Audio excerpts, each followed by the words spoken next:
Hello, everyone. Welcome back to the second episode of the Web Devs at Night. I think that's what I'm sticking on for the title. What do you think of that one?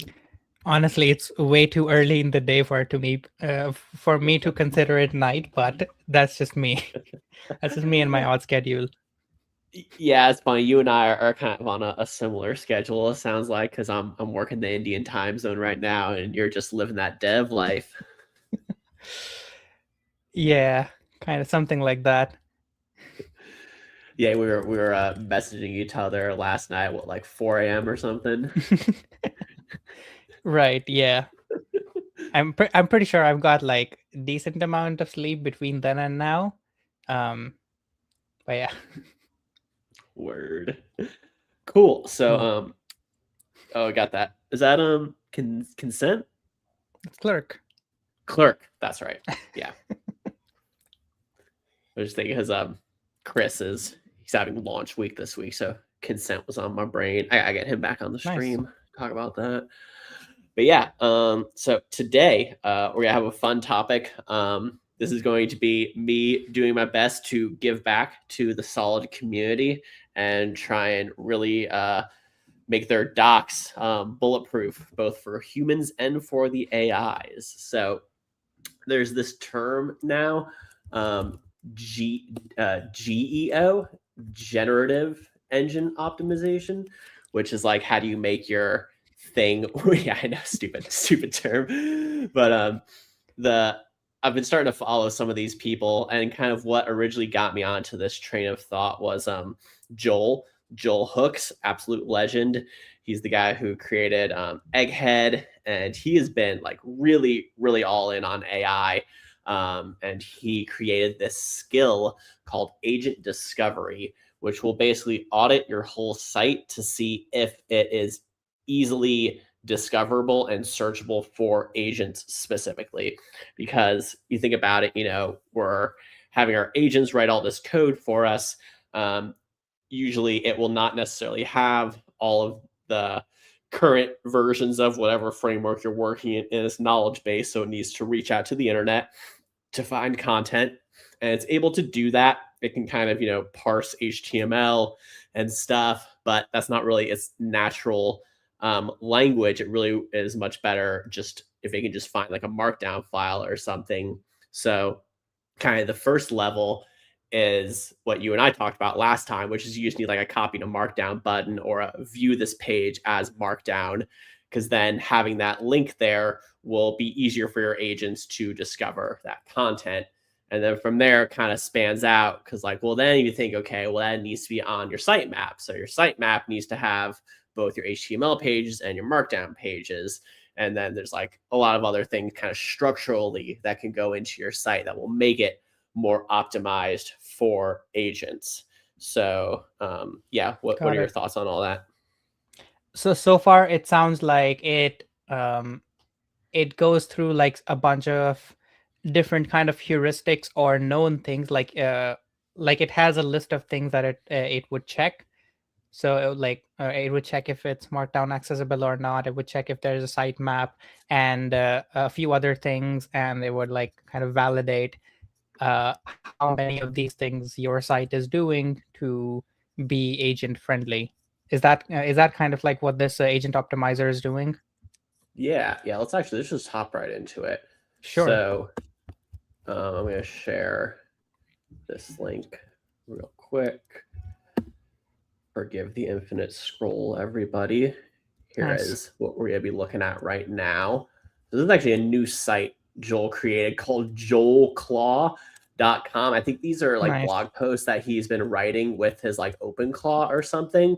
Yeah, his OpenClaw has been writing these basically. Yeah, but they're really good. Like they're Mhm. really useful. So so I found this post because he said point he tweeted, said point your clanker at this. It works pretty well. And I was like, whoa, what's this? And he had like this copy for your claw button, Mhm. which I think will just turn it into okay, so that's cool. So what it does is it gives it the link to the markdown.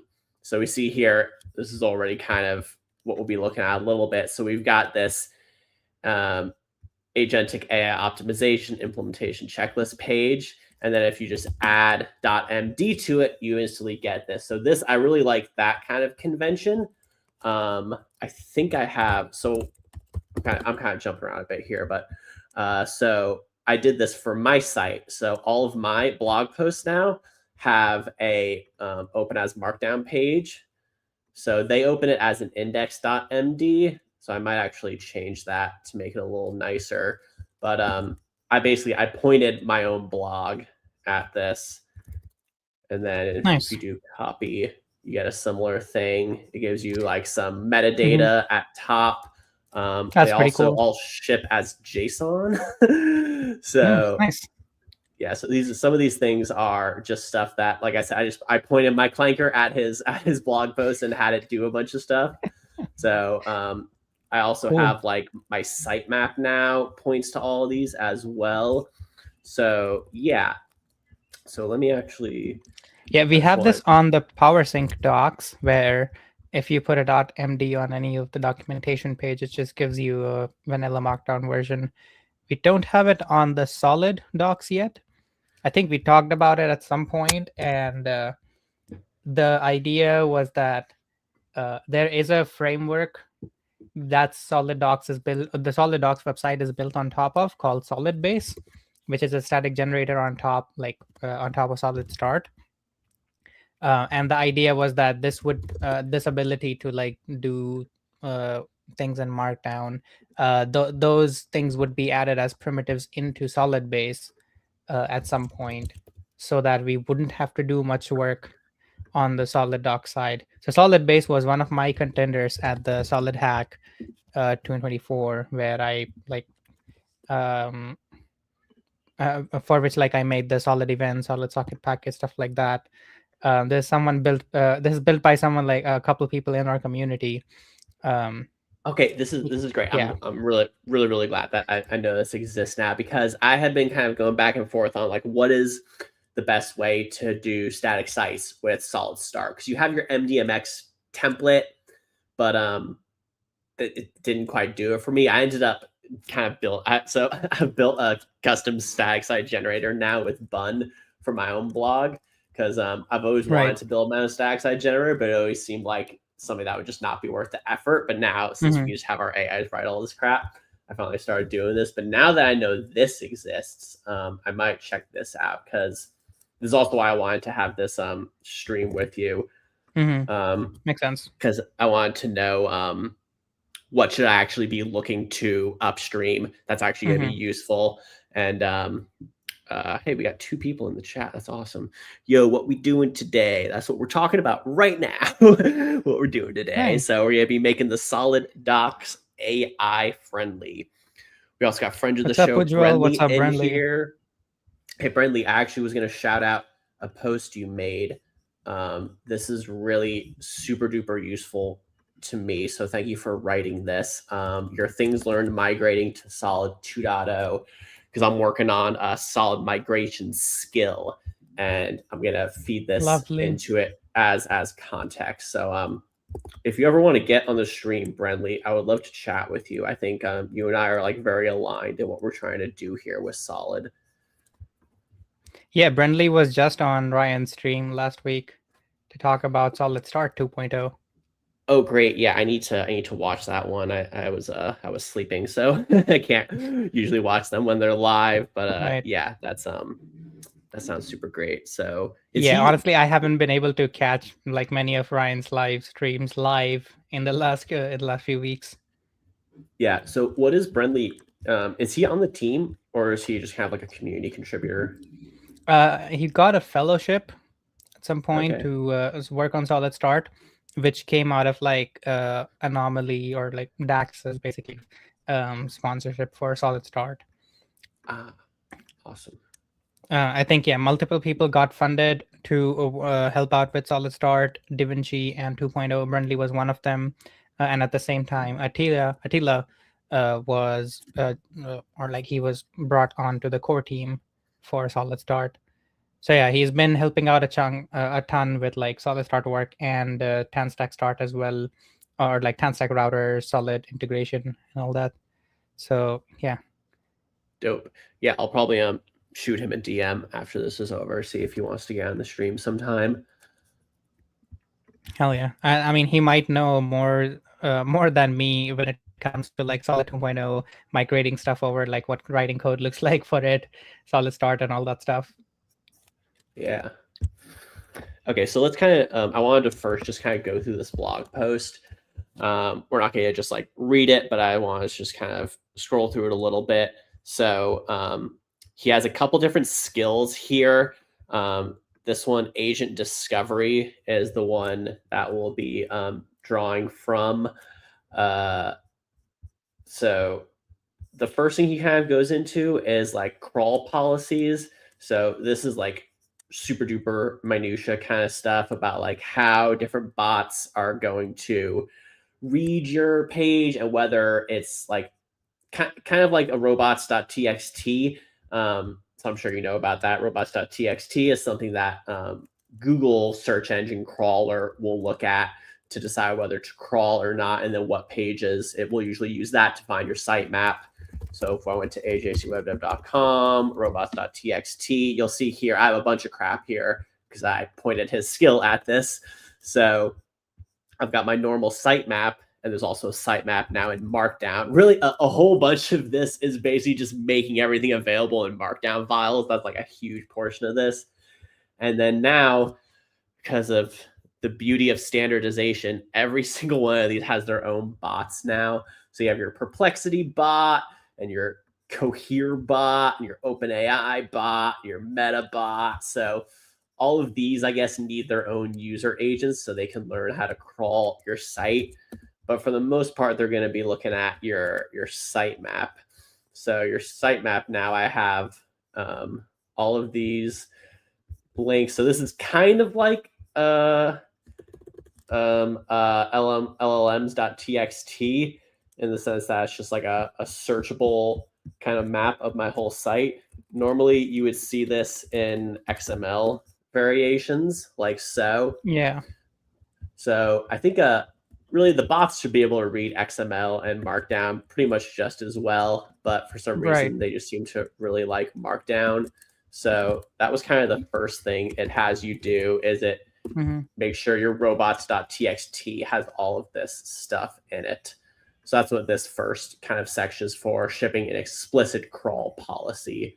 So I just allowed everything because I want all of the bots to have access to everything I've written.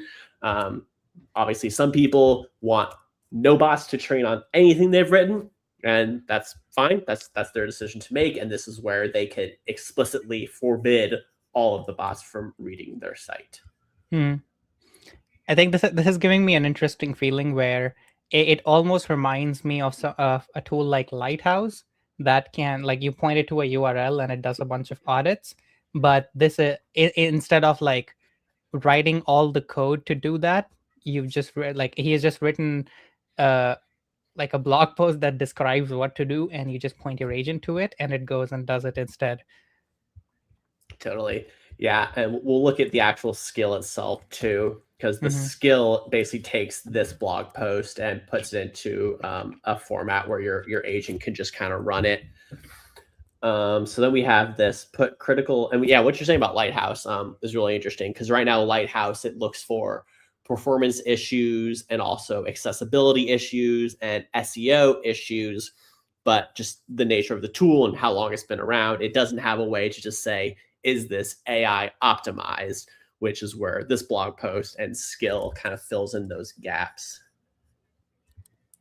Yeah, I guess another thing I'm curious about is if there are, other than the Markdown, like having a Markdown variant of your actual documentation pages, is there that much of a difference between like SEO and GEO, I guess? Because from what I can think of, like the way that agents retrieve information is by also search. Like they have a search tool and they use it very much like humans do, giving it an input string. The only difference is that they can agents can give it like a much larger search string, and they can process much larger result sets. Whereas we would give it like smaller search strings, and we would look at maybe just the top 5 instead of the top 100 results.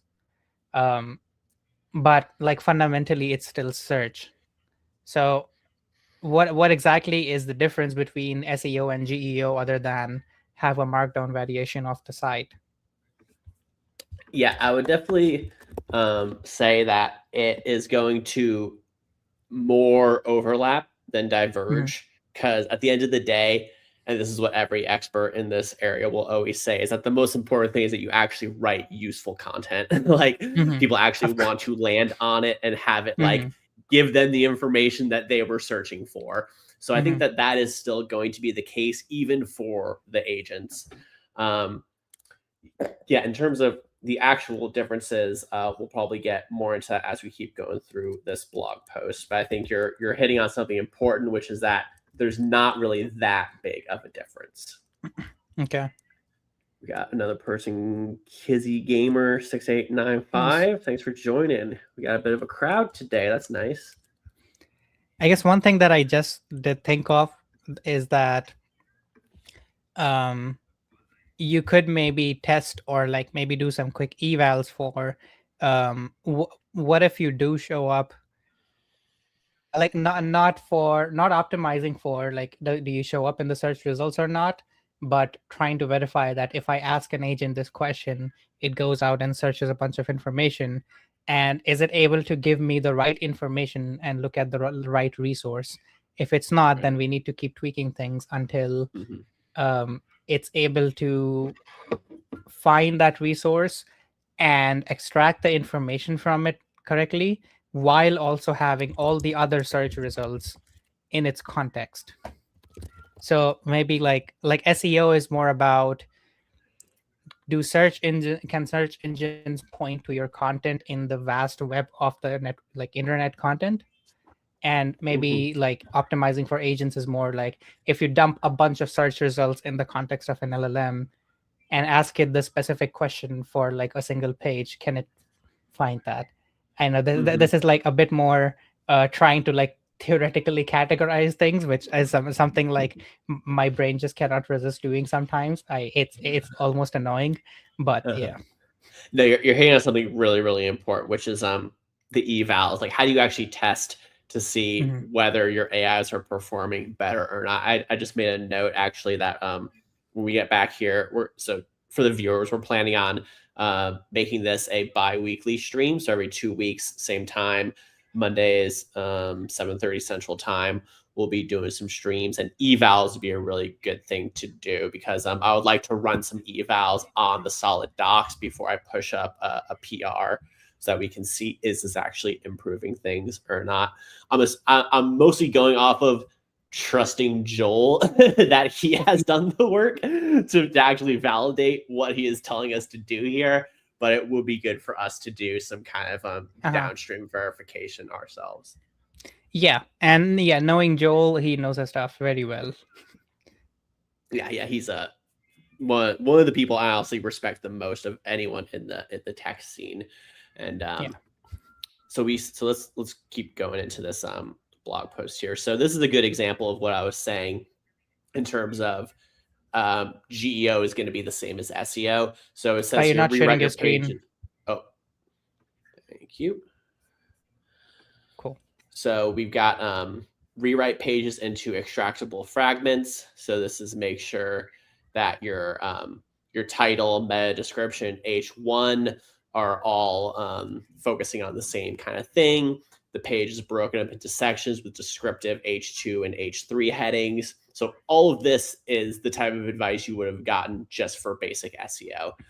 Right. And then it says like front load the answer in the first sentence under each heading, write sections so they still make sense when copied out of context, use Q&A blocks, numbered steps, bullets, and tables for facts that should be cited, replace vague adjectives with measurable claims, put the canonical answer in one place. Duplication creates conflict. I love this. This is like these 7 points here. There's so much gold just in this section right now. So all of these would apply just to regular SEO, not just for agents. So there is definitely going to be a lot of overlap there. Honestly, this reading through these 7 points, it sounds very much like he's trying to optimize for like documentation pages to be chunked and embedded and retrieved, like write them into extractable fragments so that it's easier for people's chunking models to break them down.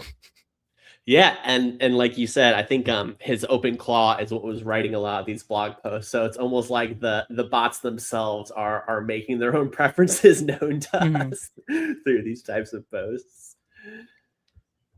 Yeah, but this is a very good example of something. Honestly, to me, it sounds more like in something that inclines more towards the concept of like, I put a bunch of context, a bunch of search results into an LLM's context. How well would it do at answering the question, answering like one single question, which is like in a single one or two of those search results, and less about like, I don't think rewriting into extractable fragments, like okay, aligning title, meta, and H1, those things definitely help the crawlability with like search engines and like SEO cards.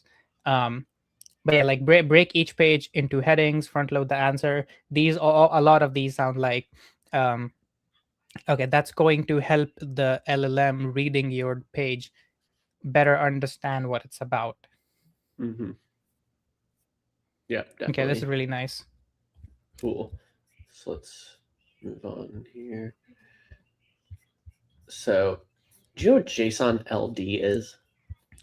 Is that like one of the many supersets of JSON? Yeah, I think so. Because yeah, this is some JSON schema stuff. So use a schema to label what the page is. This is or link data. Yes, I ran into this when I was looking into a bunch of like graph rag stuff. Okay. So it's a way for, yeah, it's like a small addition to JSON to make it possible to have a bunch of JSON files that have links to each other. Okay, so I think that might have been what I had here then, or let me go back to the robots. Let's see.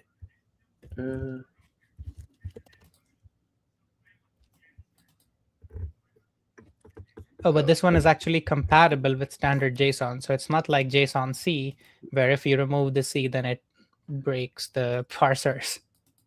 Okay, that's good. Okay, so here is, I'm not sure if this is JSON-LD or not, but this is one of the things that was created. So this is like a JSON representation of my page. So you have your metadata, title, slug. I'm using collections. So I have a blog collection, videos collection, podcast collection. Then you have your description. I think summary and description are the same. Author, which is me. Source URL. Published. How fresh it is. And then more URL. So the HTML URL, the Markdown URL, and the JSON URL, which we're looking at right now. So then discovery. Okay, cool. This is funny. I didn't even realize I have an LLMs.txt now. Nice. Cool. Okay, great. So that's the JSON.LD. So that makes sense. There we go. Yeah, that the at context, at type, that the at ID. That's how you kind of yeah, that's what JSON-LD adds. Okay, gotcha. Cool. Just learned something new there.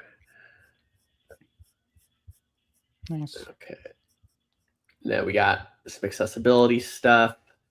So OpenAI says that Atlas uses ARIA roles, labels, and states to interpret pages. That's interesting. I didn't know that. Yeah, I think a lot of the agentic harnesses do this as well these days. That makes sense, because that would be a kind of predetermined way to extract out content beyond a lot of the HTML and div soup that you're going to get from most sites. Yeah, it's a win for everyone who used to shout semantic HTML, semantic web. Totally. Yeah. I've had a lot of those people on my streams, and I've always agreed with them. So that's really great. Okay, that's kind of I've started putting in some Axe and Lighthouse verification scripts into my projects to start catching some of this stuff on my site and also auto show. So we won't go too deep into that because that's kind of its own stream entirely. But accessibility sounds like is useful for the AIs as well. Mm-hmm. Let's see what we got here. Expose machine interfaces and operator-friendly paths. This is where traditional SEO stops being enough. A page can be indexable and still suck for agents. If an operator using Pi, OpenCode, or Claude has to scrape HTML, guess MIME types, or improvise the next step, the UX is still broken. Fix the basics first. Don't start by bolting MCP onto a product that still forces agents to scrape HTML, guess MIME types, and improvise the next step. If your routes lie, your headers are wrong, and your JSON is just a blob, a new protocol won't save you. Amen, brother. Yes. Boring baseline is what matters. One canonical source of content, truthful projections, explicit discovery services, and machine interfaces that tell the harness what to do next. That's the pattern in Joel Claw. Okay, so this is what we were looking at before. You're going to have an HTML page, a Markdown page, and a JSON page. That is going to, right here. HTML, Markdown, JSON should be projections of one resource, not 3 separately maintained documents, which is exactly what we were looking at here. You have these 3 URLs, your main HTML URL, which is your actual blog post page. Then you have your Markdown URL, which is the same content, but just in Markdown format. And then your JSON, which does not actually have the content itself. It's just a higher level representation of the metadata, it looks like.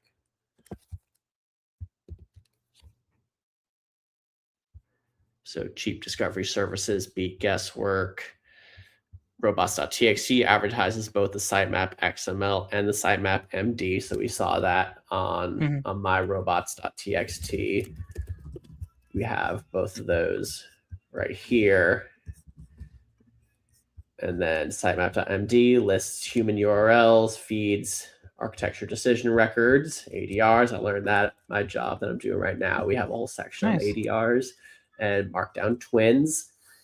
LLMs.txt points to the Markdown sitemap feed and Markdown access patterns /API access discovery route for the structure. I don't think my site has.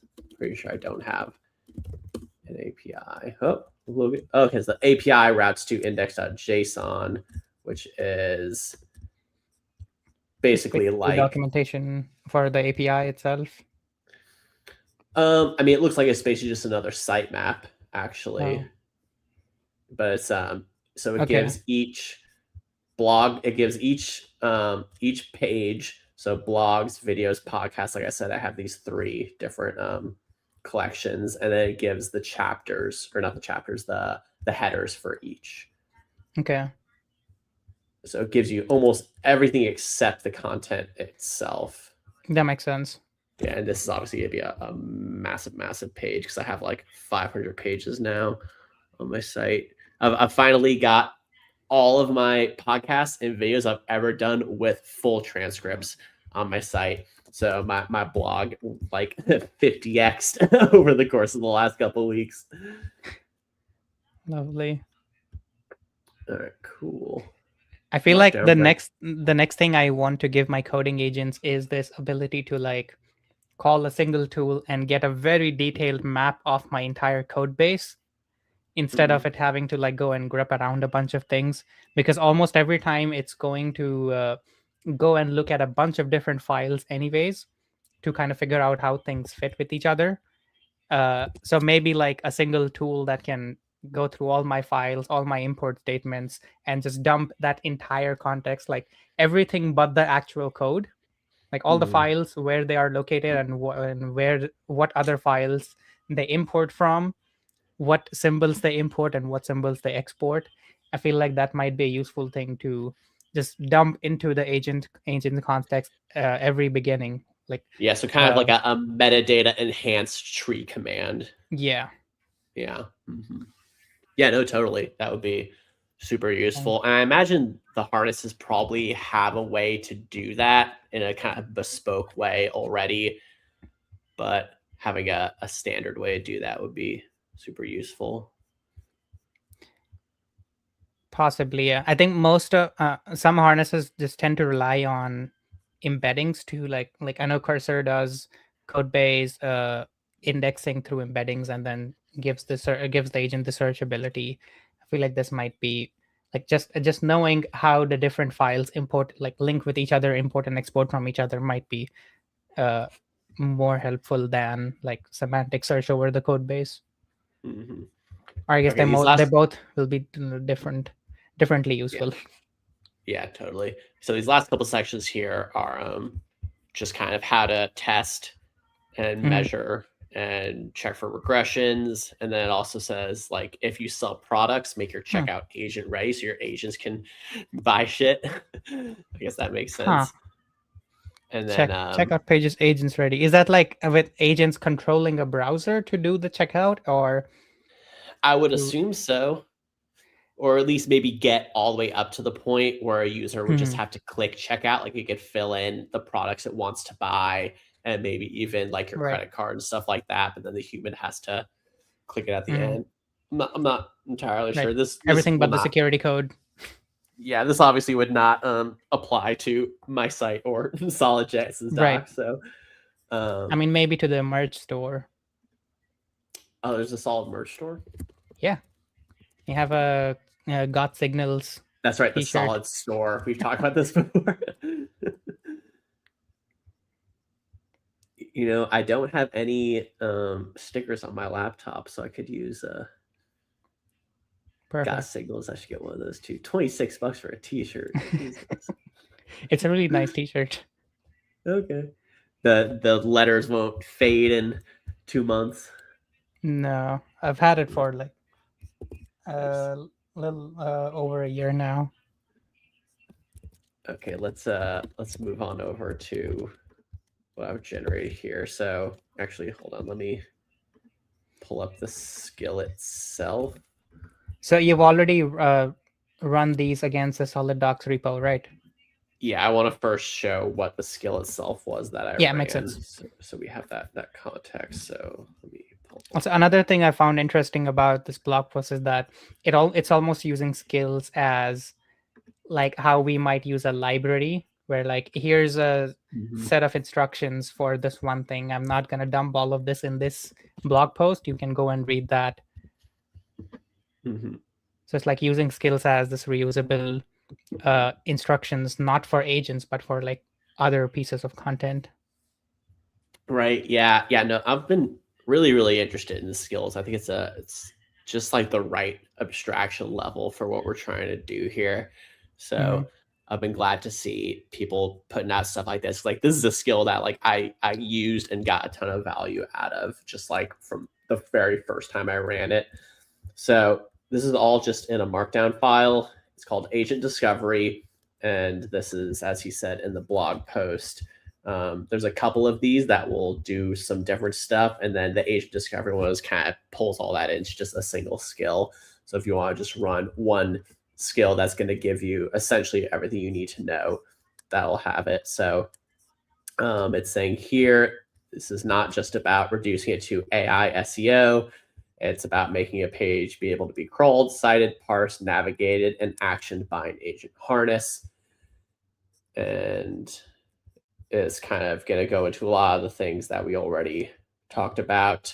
It's treating it as 4 stacked layers, the first being the search baseline. So this is why just having your pages be crawlable, having a clean robots policy, sitemap, structured data is like the very first thing that's going to be important, because as you're saying, the agent has to reach out into the world to find what it needs. So having it have a map, like this is like creating the map for the AIs essentially. So it knows where to go when it walks out into the world. Then initial response truth, the important facts must be present in the first HTML response or Markdown response, I would assume is kind of implied there if it's finding a Markdown file. machine readable projections, Markdown, text, JSON services that project the same canonical resource without drift. Yeah, so that's important. You just have one source for the content, and then these different pages are being kind of generated from that initial source of truth. And then operator ergonomics, the site should be easy to drive from Pi, OpenCode, Claude Code, ChatGPT, or a browser agent without guesswork. If layer Nice. 1 is broken, you won't get found. Mhm. If layer 2 is broken, agents won't extract the truth. If layer 3 is broken, harnesses waste tokens scraping HTML. If layer 4 is broken, operators and browser agents hit dead ends. Cool. Yeah, so this is kind of going through the progression of like SEO to GEO that we were talking about earlier, but also goes a step ahead where it's not just about agents being able to read content, but also operate the website on behalf of the user. So that's the part that I did not know that this we were going to get into here. But that's really good to know that that's also taken into account. Yeah, definitely. That's where stuff like checkout comes into play. Mm-hmm. And it's saying here, use the skill when the task mentions agent SEO, AEO, GEO, LLM SEO, and AAIO, which is the term he was using in Lovely. his original URL AAIO implementation checklist. So I guess agentic AI. Yeah.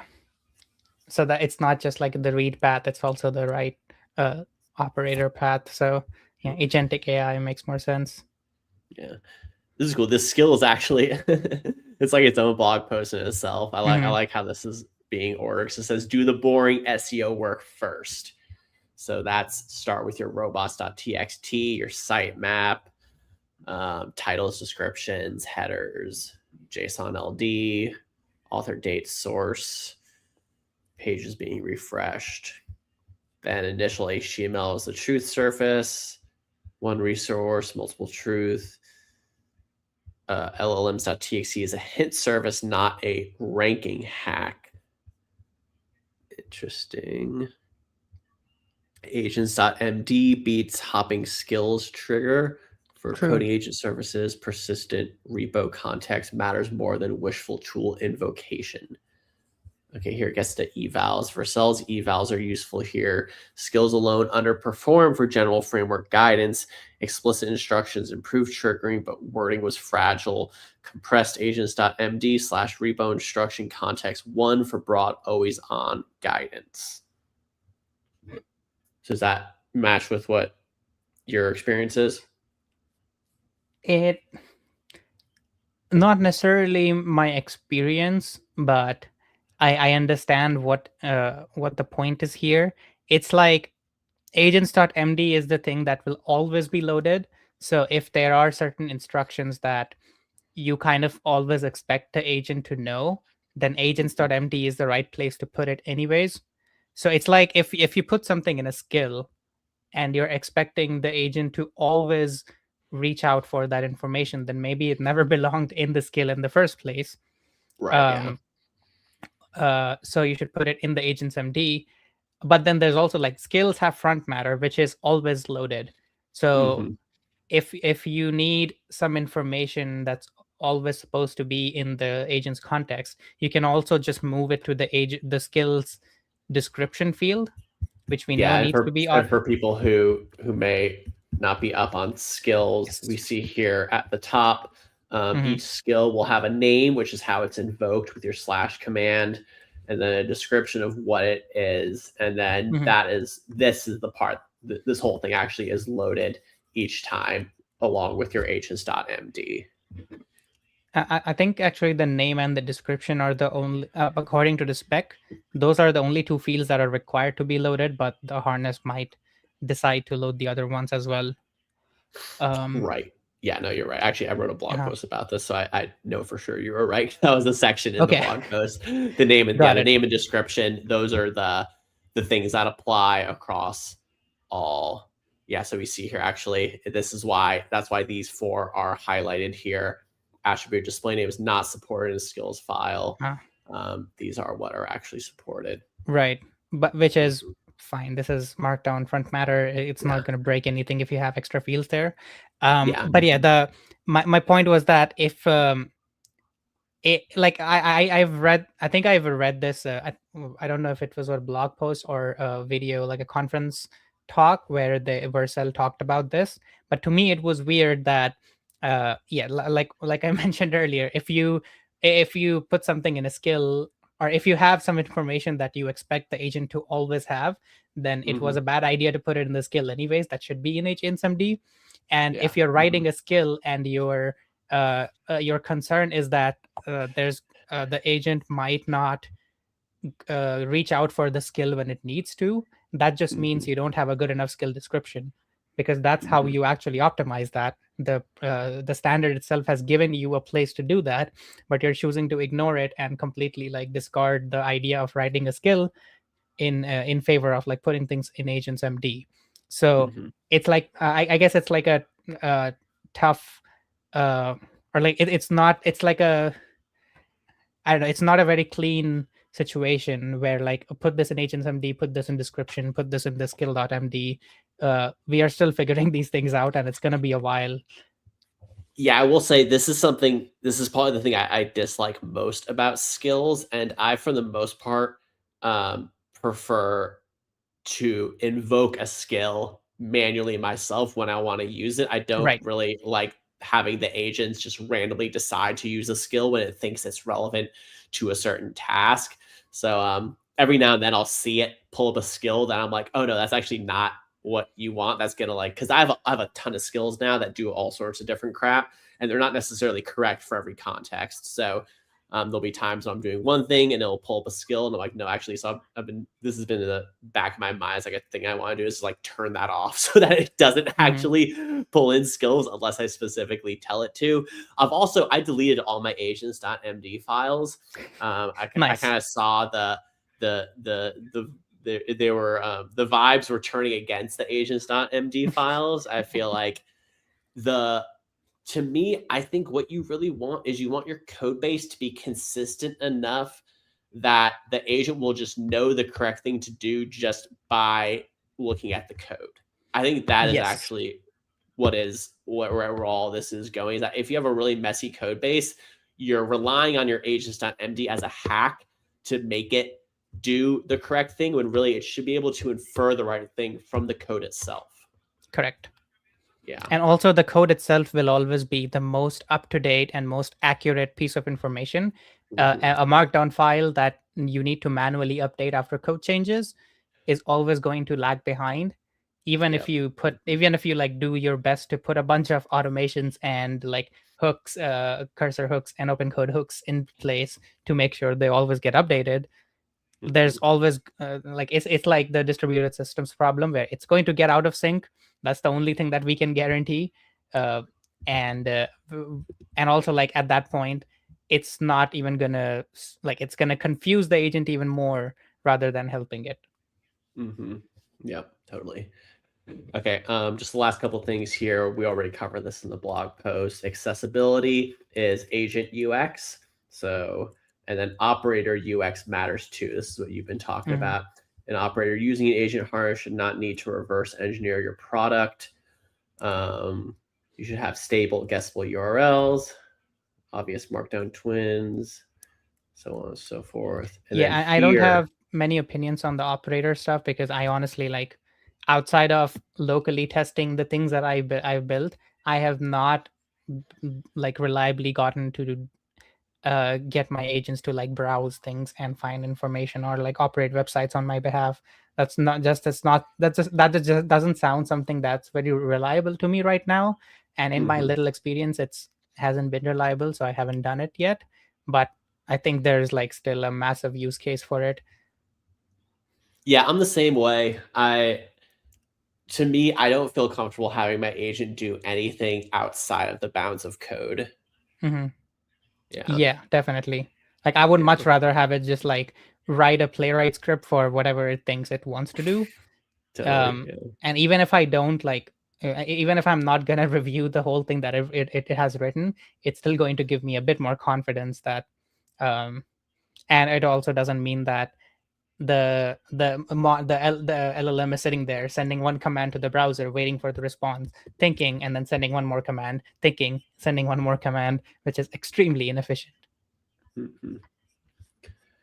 Okay, so the rest of this stuff here, it gives the Joel call implementation map as an example, and then a verification checklist. So Nice. I want to get into what we actually discovered for Yeah. the solid doc. So I ran that skill. I had Codex and Claude run on it. So let's look at the reports they generated. Cool. So Codex. So source only audit of the checked in repository for agent discoverability, blah, blah, blah. Okay, so the doc site has a solid baseline for agent discovery at the HTML layer. SSR is enabled, pre-rendering crawling is configured, content lives in MDX with structured front matter, legacy redirects preserve old URLs, and the UI generally uses accessibility controls and real links. The biggest gaps are inference from source. The XML sitemap generator appears to cover only the core doc set, while LLMs.txt covers all 4 doc sets. This is the same thing that the Claude report mentions first. So it sounds like the sitemap is actually missing a ton of content, if that's correct, what it's actually saying. Then it said locale detection is broken in shared helpers, which likely undermines translated navigation and locale aware discovery. That's interesting. There are no cheap per resource machine readable projections such as .md twins, and this is what I already called out and knew. So it's just, it's just a docs page. It has none of this stuff yet, which is not that surprising. Like most sites didn't have any of this until very, very recently. And head level truth signals such as canonical URLs and JSON-LD are not evident in checked in app code. So search agent metadata quality is not fully verifiable from the source. So that's kind of saying it's not entirely sure because it needs to actually check the URLs themselves. Got it. Okay. So yeah, I think all of these are very useful and topical things. I guess we can go through this first and then go through Claude later after this, and we can like try to match which one are the things that both of them found. There's definitely those are definitely issues. And yeah, it's always interesting for me to see what are things that only one model finds and the other one doesn't. Yeah, exactly, for sure. That's why this is the one thing I still kind of use. Like I've mostly moved over to just using Codex, but I still pull in Claude to basically have it cross-reference Codex's work. So, okay, so this is just going to kind of dig deeper into each of those high-level findings. Let's switch over to the Claude one. Okay, so it's I think the executive summary. The executive summary is good. I'd be more interested to see what are the fixes that they come up with. Okay, let's do that then. So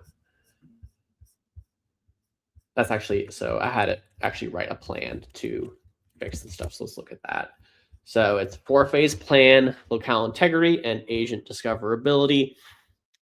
Fix the concrete locale bug first, then consolidate locale handling, then repair authoritative discovery services, and add lean agent-facing text services.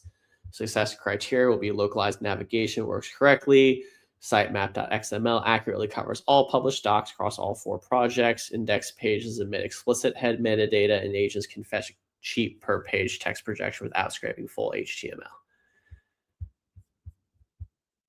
Okay, so this is the first implementation fix. And this is stuff that I don't really know enough about the site to know much about whether this actually makes sense or not. So what does this look like? Quick question. So this report was generated by Codex or Claude looking at the code base itself, not just. So what I first did is I created 2 reports, one from Claude and one from Codex with the agent skill and then I pointed Codex at both those reports and told us to write a plan to fix everything. Got it. And I told us to create a 4-phase plan. Yeah. I'm going to put a link in the comments. I was just pinged by the Solid base author that there is a pull request on Solid docs that adds LLMs.txt, sitemap, and MD routes. Hey, could you actually could you switch to screen sharing and take a look at that? I actually want to just hop off and use the bathroom real quick. Okay. So you can pilot for the next 2 or 3 minutes. I'll be right back. Oh yeah, let me. Oops. I am. Can I even share my screen? You should be able to screen share. I'll put it up on the stage. Okay, there you go. Okay, you're good to go. Just bump your font up a Cool. bit. Okay, thanks. All right, OSVM solid base theme. I want to look through this pull request real quick. Continuation of 1453, which is okay. So it's a 2-part PR where the second part has 242 file changes. So I guess this is a pretty big change. I really should have been more familiar with solid base. I think I need to build like a portfolio website, which means I should be looking more at these like static site generators. But let's see, what are the most important things? Fonts, images, LLMs and robots.txt have been removed from here. We have some collection scripts, which I guess have been moved somewhere. Package JSON. Okay. So this, okay, and this is to the solid docs repo. Text. Can I search through these? Sitemap. Oh, there's no, that's a generate sitemap. LLMs.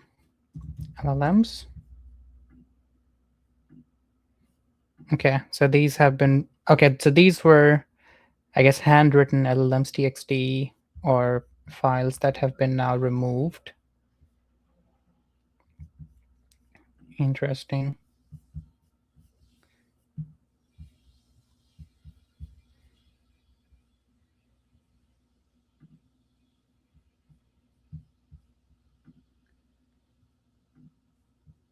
Okay, there we go. It's compiler options. Nice. So I'm guessing there's going to be some scripts to automatically generate those files. I think on my site now, they're all of created those on build time that we were looking at, those are all being generated. They're not handwritten. So okay. That's, I think, probably because it looks like that's where this change is moving towards. It looked like it was cutting out like 15,000 lines and adding 5,000 in. So it's probably going to be extrapolating a lot of this stuff. Who messaged you, by the way, with this?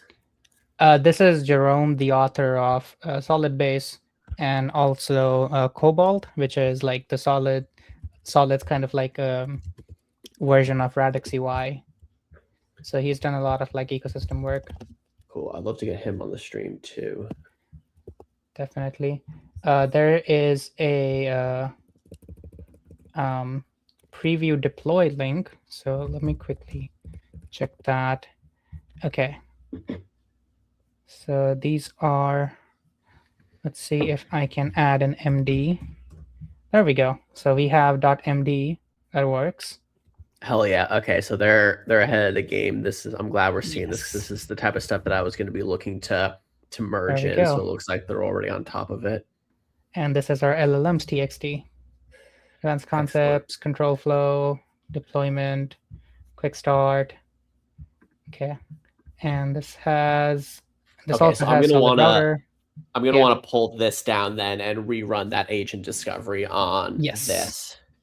Okay. So this is feat/osmium. Okay. Cool. I'm not going to do it right now because we're getting close to an hour here, and I didn't want to go much longer. Very timely though.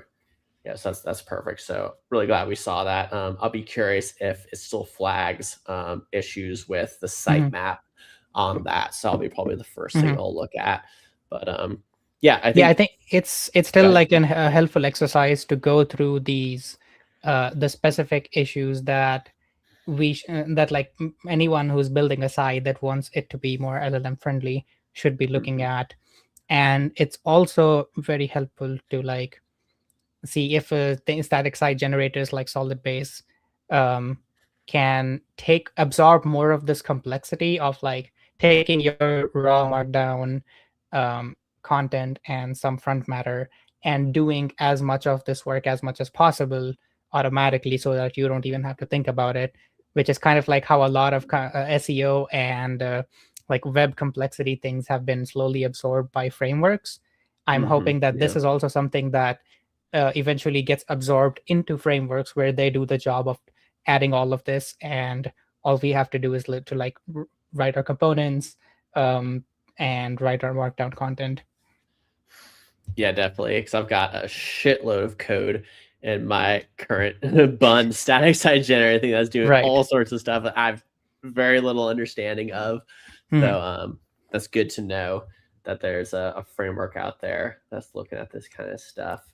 So yeah, and I'm guessing like startups like Mintlify and some of these platforms for documentation, like they're already doing a lot of work in this area.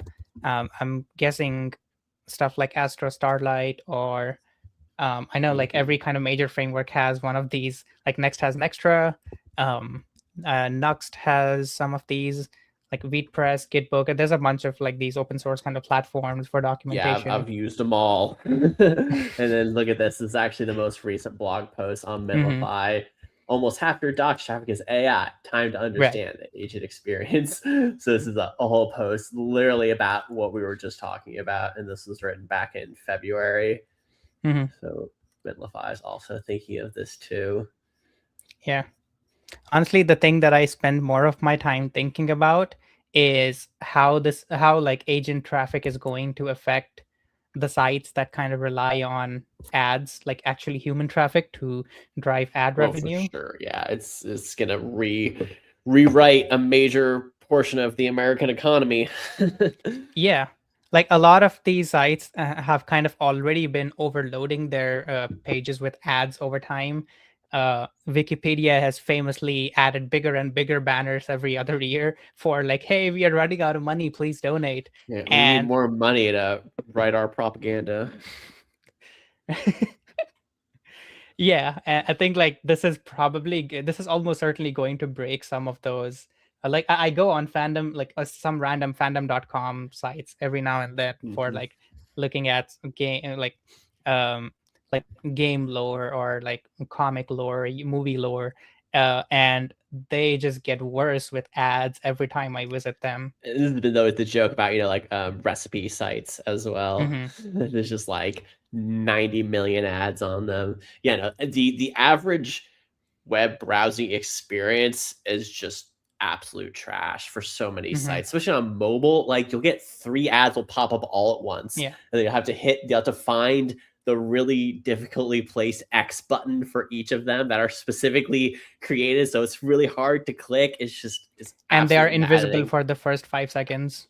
Yeah. Yeah, it's the worst. Cool. But it's also good to know that as long as you're like, at least for things like documentation sites or e-commerce or like content sites, there are ways to make it more agent friendly. And excited to see the work in this area. I'm guessing this is also going to be things that change very rapidly. Like AIO is going to look a little different a year from now.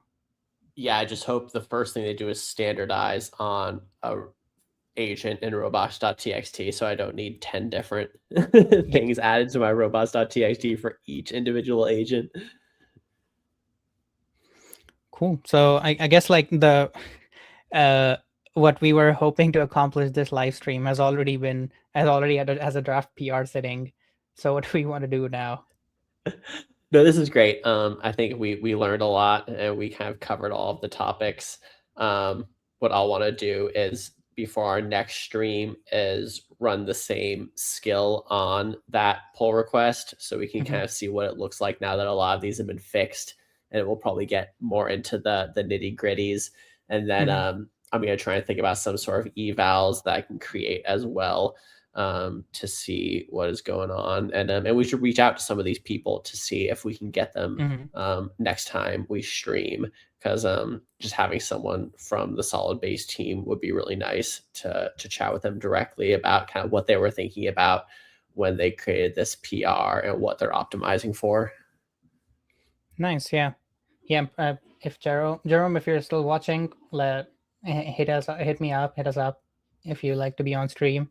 I'm And same gonna with Brenly. get I him would all love to fixed. talk Yeah, with him about his process of migrating to 2.0 because I want to try and distill a lot of that into a skill that people could use to migrate. I actually already have a first draft of that.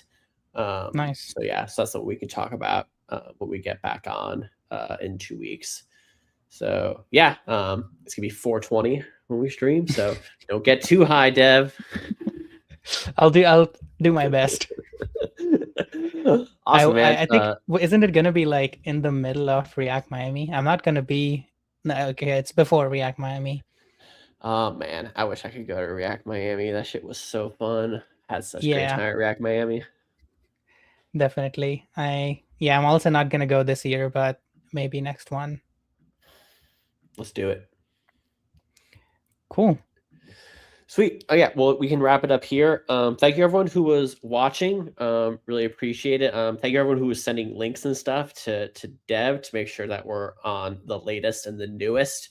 I'm still kind of getting a lay of the land in terms of what's happening in the SolidJS world, but I really want to start contributing and start pushing some meaningful changes. So that's kind of a big goal I have with this stream and with bringing Dev on so much, so I can get kind of more plugged into the Solid ecosystem. I'll try to start browsing the Discord more too. I know that's gonna be one way I can get spun up really, really quickly. Oh yeah. The Discord server is really active. The next channel is where I hang out the most because that's where like the Solid 2.0 discussions happen. Yeah, and I think Jerome kind of found out about this because I shared it in the docs channel, and then he's like, "Hey, we have everything you're talking about. I already fixed it. It's sitting there. Go take a look," which is amazing. This is like the community at like the some amazing people in the community doing awesome work. Yeah, I had a sense in the back of my mind that some of the stuff was being worked on somewhere because I'm like, this seems like a huge gap that hasn't been covered yet, and I was kind of surprised that a lot of this work hadn't been done already. So it's good to know that it had been done. It's just kind of is still in the process of being pushed up. So win for the Solid community again. This is why I'm sticking with it, and I'm continuing to build all of my stuff on Solid because y'all are legit. You know what you're doing, and I always learn a bunch just from interacting with the community. Yeah, we just need to convince more people that we have a good ecosystem. People keep thinking that the ecosystem is bad. It's not. It's just not overflowing with 20,000 different ways to do things. Yeah, totally. Yeah, we gotta take a look at your awesome Solid page and make sure that's up to date with everything in it, because that's always a good way to find all your community stuff. Yeah, I think maybe one other kind of brief topic that we could schedule for some time. Let me quickly find the tweet that I made earlier, which was this thing called Power Chat. I don't know if you've seen my tweet about that. I did see you tweet, but I didn't click through. But okay. Oh, also that the site that I'm writing blog posts now, I pitched them blog posts about how sync agents are, or how sync engines are like the thing for agents. And Noah was like, yes, write that blog post next. So I'm actually writing a blog post about this right now. I can't copy paste this. You just pull it up and share your screen if you want to see what this is. Yeah. Yeah, definitely. I would love to help out with that blog post if you want that, if you need it. Yeah, for sure. I'll send you once I got a first draft and you can give me some notes on it. That would be awesome.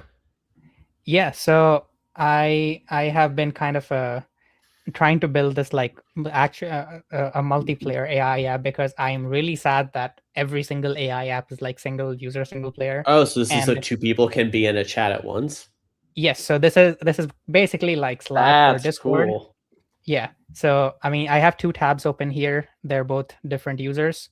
So in one of them, I'm logged in as dev, and in this one, I'm logged in as another dev. So I can I have like very basic like chat and mention functionality. But if you, let me actually collapse this. I don't know if it's easier to see like this, but here, if you add one of the agents that are in the channel, Yeah, sorry. So yeah, it's basically agents are like first class citizens in like the chat. You can tag Right. them. You can you can first talk to each other, and the agent only talks if you mention it in a message, and then it responds.